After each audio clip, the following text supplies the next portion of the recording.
her right hand still resting on the spot that pained her frequently.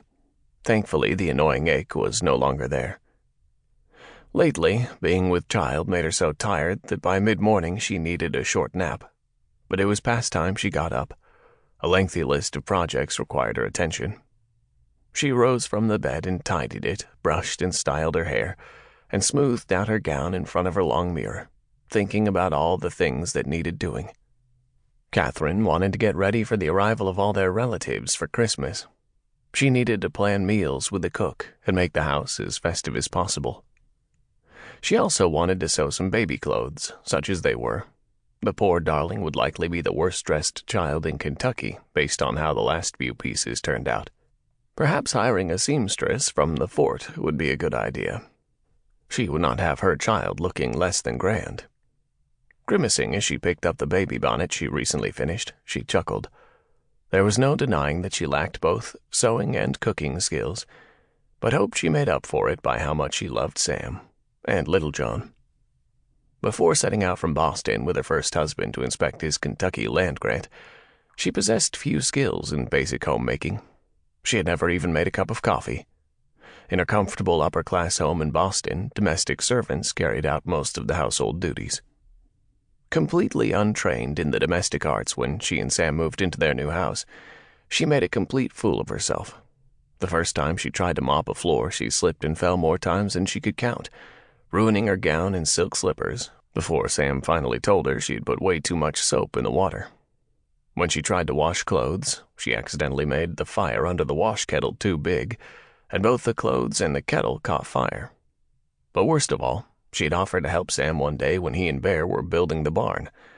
When she asked what needed to be done, he told her the garden he'd planted behind the house needed weeding. In her astonishingly ignorant state, she pulled up all the vegetables that had just sprouted. When Sam and Bear finished laughing, they had patiently replanted everything. Growing up in a house full of servants, as she did, made it truly challenging for her here on the frontier, as she learned to do the many things needed to be a wife and mother. Living in Kentucky forced her to learn new skills to just survive, including using plants and herbs for medicine, shooting a pistol and a long rifle, and growing her own vegetables and fruit. But survive she did, thrived even, and she had never been happier. The love she'd found with Sam was exactly what she needed to find happiness. Ever since their first chance meeting after her husband's death on the Wilderness Trail, she'd been drawn to Sam. Initially, his tall, muscled form, broad chest, and sun-bronzed face attracted her, but it was his enigmatic temperament that stirred something deep down that she never felt before. And his harsh masculinity, even his strong, scarred jaw and buckskin clothing, had charmed her. He was so unlike the pompous dandies she'd known in Boston. His indigo blue eyes reflected the steel in his character, but behind his rugged warrior facade she soon realized he possessed a kind heart and a keen, well-educated mind. She loved living here in Kentucky with Sam. Their new home was nestled in a virgin paradise. She was determined to learn all she needed to know about running a home, including caring for the babe they were expecting soon. That thought was daunting, and Catherine worried about whether or not she would know what to do. When she told Mrs. Wrigley about her concern, the cook reassured her that caring for infants was actually quite simple. You just needed to keep them warm, fed, and clean. How hard could that be? She could do it. As Catherine passed Ms. Henk, bent down on her knees, scrubbing the hall floor, gratitude for both the young woman's help and Sam's wisdom in hiring the housekeeper filled her. He was a patient man, but when he reached his limit of burnt meals and scorched clothing, he insisted that they hire both a cook and a housekeeper.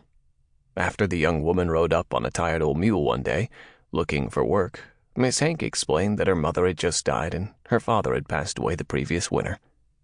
She lived in the nearby hamlet, but her home was little more than a one-room shack in the woods.